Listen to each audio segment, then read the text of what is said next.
Assalamualaikum, senang berjumpa kembali dan saya akan mulai membincangkan tentang arsitektur yang seringkali dianggap penting di satu sisi, tapi di sisi lain sering dianggap nggak jelas, gitu kan? Apa sih arsitektur yang baik itu, terutama ketika menyangkut pertanyaan itu. Di awal abad pertama Masehi, Vitruvius berusaha untuk mengklarifikasikannya dengan mengatakan bahwa ya arsitektur yang baik itu kalau memenuhi kriteria kokoh, berguna, dan indah, atau dalam bahasa eh, aslinya akan disebut sebagai firmitas, utilitas, dan venustas. Tapi jawaban itu tampaknya tidak memuaskan para teorisi di ambang era modern, khususnya di abad ke-18-19, sehingga mereka berusaha untuk mencari bukan aspeknya yang penting, tapi elemennya. Well, elemen. Ya, karena mereka merasa bahwa arsitektur sudah melenceng terlalu jauh sehingga menjadikan bangunan itu terlalu fancy, berbunga-bunga, dan kehilangan yang hakiki.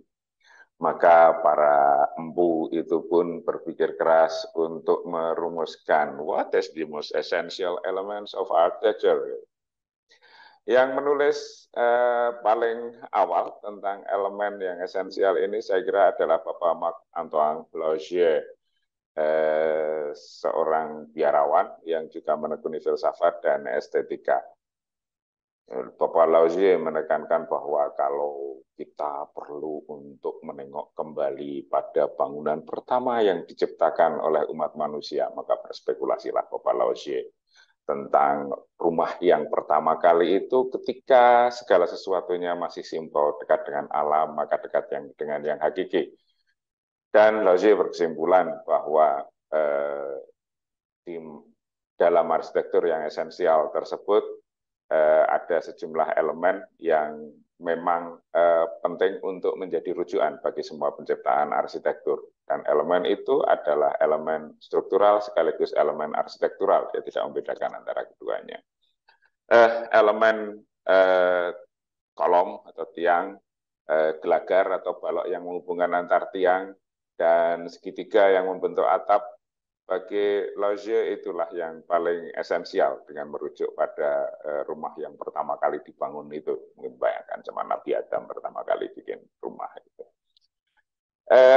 Di abad berikutnya, Gottfried Semper, kalau Laugier dari Prancis, Semper dari Jerman, sesudah mengunjungi suatu pameran dan menemukan bahwa mestinya itu bukan yang seolah-olah semua berasal dari satu nenek moyang, tapi kita perlu untuk mengapresiasi keragaman. Nah, di dalam keragaman tersebut ada hal-hal yang kita jumpai terus-menerus. Dia mencontohkan itu di yang dia sebut sebagai La Maison Caribe, atau rumah Karibia, itu yang dia cuma nonton di pameran sih, nggak pernah ke Karibia beneran itu.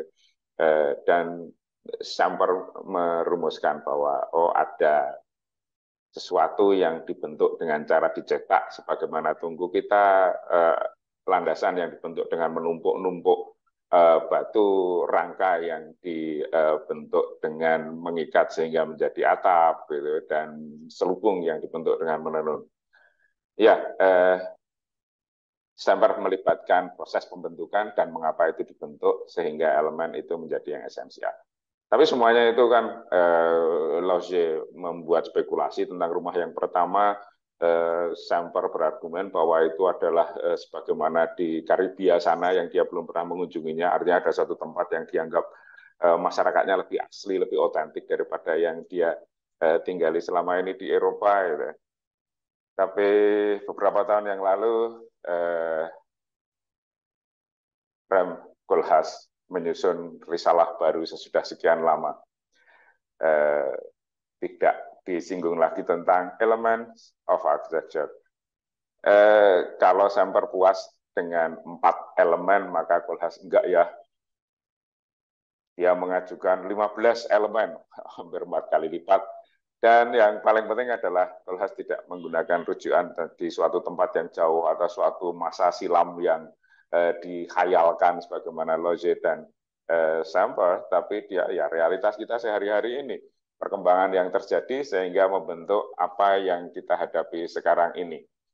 Buku 2.300 halaman ini memang 333 tepatnya, nomornya agak cantik itu. Memang sungguh berat sekali, cuma masih kalah berat dengan peraturan pemerintah turunan dari Undang-Undang Cipta Kerja yang tebalnya lebih dari 2.500 halaman. Kalau termasuk lampirannya, para arsitek wajib membacanya. Saya pusing gitu. Nah, di Elements of Architecture, Kohlhaas mengajukan tentang 15 elemen yang menurut dia penting untuk kita pahami sebagai seorang arsitek.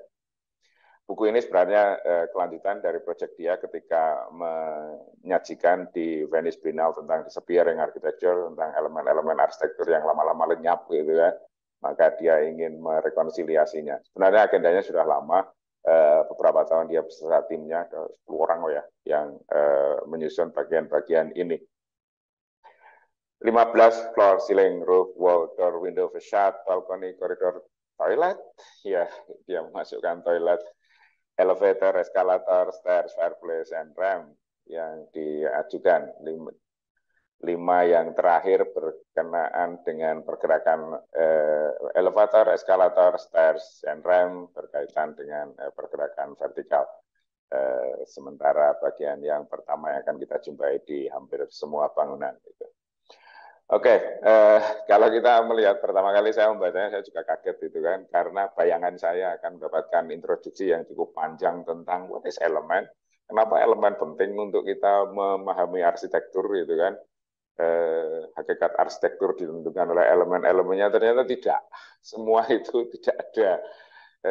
Kohlhaas langsung saja jump ke floor, gitu, melompat ke lantai. Jadi chapter pertama adalah lantai. Dan begitu terus-menerus ke chapter-chapter berikutnya, sebagaimana ini disajikan oleh pasien di tayangan ini. Sehingga kita sebenarnya kalau membeli buku ini, membeli 15 buku dalam satu paket, karena masing-masing bisa dibaca independen, tidak ada induknya, tidak ada penjelasan sebelumnya, ya langsung jump into the each of the element, masing-masing elemen diobrolkan dengan seru. Ya. Lantai misalnya, lantai ini kan yang paling lekat dengan diri kita.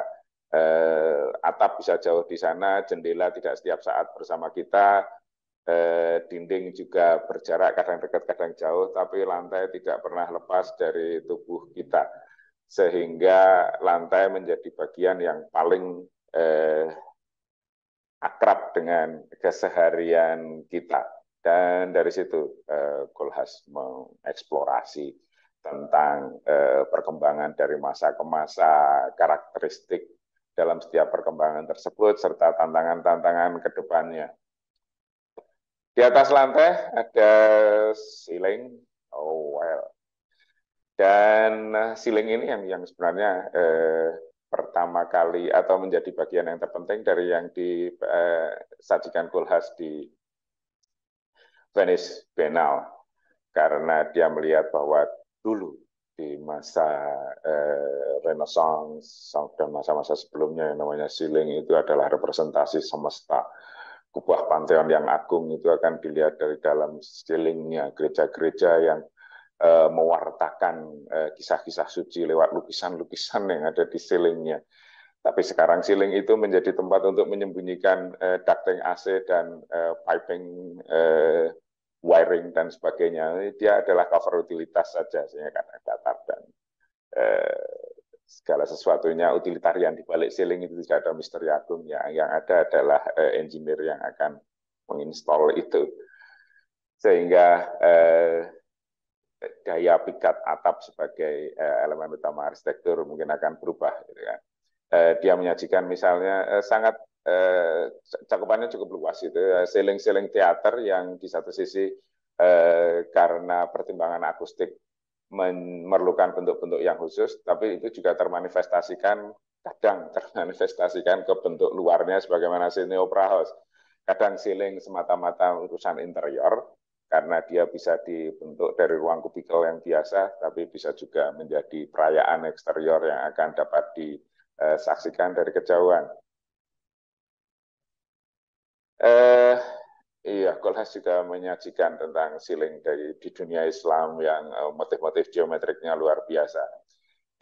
Bukan berarti di dinding tidak ada, tapi di ceiling dia menjadi mahakarya karena seringkali mengikuti bentuk lengkungnya seperti yang ada di Istana Al-Hamra, di makamnya Sultan Qalawun dan sebagainya, yang ceilingnya menjadi berbentuk tiga dimensional, jadi konfigurasi geometrik yang kalau di dinding dia flat saja, tapi begitu naik ke langit-langit dia akan menjadi perayaan bintang gemintang yang bertaburan di atas sana. Gitu. Saya lompat ke yang lumayan teknologis sesudah kita memahami realitas yang ada atau elemen yang ada sejak masa klasik sampai masa kontemporer. Tapi eskalator adalah sepenuhnya kontemporer. Dia temuan teknis yang akan menggantikan tangga untuk memudahkan sejumlah orang bergerak dengan kecepatan yang relatif tinggi dari bawah ke atas atau dari atas ke bawah. Pergerakan vertikal yang dorong dengan mesin. Tentu saja ini hanya bisa dilakukan sesudah ada listrik dan mesin-mesin untuk menunjangnya. Well, berbeda dengan lift, eskalator tetap melibatkan kita di dalam pergerakan ruang tersebut. Lift itu kita masuk lemari, tahu-tahu berada di lantai yang berbeda, entah lantai berapa. Kalau kita naik cukup tinggi, selama 20-30 lantai, kita kehilangan gambaran dari lantai ke lantai. Tapi eskalator akan tetap melibatkan kita di dalam perjalanan itu, yang akan membuat relasi atau hubungan antara pergerakan vertikal dan horizontal tadi terjadi terus-menerus. Eskalator juga dalam beberapa kasus bahkan menjadi elemen yang terpenting untuk menghadirkan arsitektur itu sendiri. Seperti yang terlihat di sini di Pompidou Center yang dirancang di tahun 76 oleh Richard Rogers dan Renzo Piano, waktu mereka masih belia, lebih muda dari saya. Kedua petualang baru itu dengan kreatif menarik eskalator itu keluar, sehingga dia bukan hanya melayani pergerakan dari lantai ke lantai, tapi juga membangun relasi yang gradual antara lokasi ini dengan kota Paris itu sendiri. Pompidou Center adalah art center yang ada di kota Paris, sehingga kita melihat kalau dari plaza lalu naik setahap demi setahap skyline Paris akan digelarkan di depan kita. Eskalator di sini dan eskalatornya berada di dalam tabung yang transparan, sehingga kita terus-menerus menjalin hubungan tersebut mulai dari ground sampai melihat panorama di kota Paris. Paris itu seluruh bangunannya di pusat kotanya adalah 6 lantai, sehingga flat mau bangunan klasik, neoklasik ataupun yang canggih seperti ini semua sama, sehingga Eiffel akan kelihatan dari mana saja, dan tangga berlistrik ini akan membuat pengalaman tadi istimewa karena dia menyajikan tahapan-tahapan relasi keruangan tersebut. Well, semua orang butuh toilet. Dan tidak ada satu risalah arsitektur pun sebelumnya, sebelum The Bulky Book ini, yang akan menganggap bahwa toilet itu esensial. Toilet adalah perjumpaan antara kesehatan, kebersihan, dan privacy. Yang lalu kadang dimuati dengan gender construct, konstruksi gender yang sekarang dikritik gitu, sehingga we don't care mau laki-laki atau perempuan atau mau pakai celana atau sarungan mungkin kalau aku gitu. The toilet is still important. Bahwa ide tentang kesehatan dan kebersihan itu mungkin berbeda dengan privacy misalnya. Di sini toilet pada masa Romawi adalah tempat ngobrol, tempat berbincang dan membahas berbagai perkara, bisa perkara pribadi, bisnis maupun bahkan filosofis itu akan diperbincangan di toilet publik ini. Kadang seorang pengacara ketemu dengan kliennya juga sambil ngobrol di toilet kayak gini ini. Nah, sesuatu yang tak terbayangkan sekarang, tapi menjadi bagian dari realitas sosial 2000 tahun yang lalu. Nah, buku Koolhaas saya kira sangat berguna untuk memahami dinamika tersebut. Koolhaas tidak mengklaim bahwa The essential elemen for architecture atau elemen yang paling hakiki untuk arsitektur adalah ABCD. Dia juga tidak membuat hierarki, tidak membuat urutan dan segala sesuatu. Selebihnya terserah Anda, 15 buku dibendel menjadi satu. Dan selamat menikmati dan bertualang. Lumayan ini, kalau mau buat mas kawin, kalau nikah sama arsitek nanti bisa mantapan dibawa dengan mas kawin satu buah buku seberat 3 kilogram gitu ya.